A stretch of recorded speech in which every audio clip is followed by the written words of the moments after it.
this video, I'm going to demonstrate K2Tog, or knit two together, a one stitch right leaning decrease in slow motion. I know you're here for the slow-mo, so let's go slow-mo. Okay, here we go. A knit two together is worked just like a normal knit stitch, except for you're going to put your needle through two stitches instead of one. You're turning two stitches into one. So I go into both stitches, wrap the needle,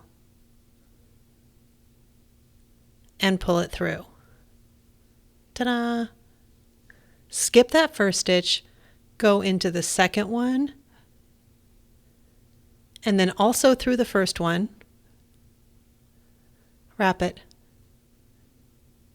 and pull it through. It's an easy stitch to work. When you were a brand new knitter, you probably did this accidentally.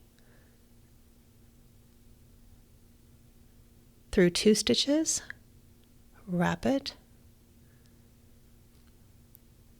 pull it through, and one more. Through the second, through the first, wrap the back needle, pull it through all that mess. There we go. And that's it. I hope it helps. Good luck.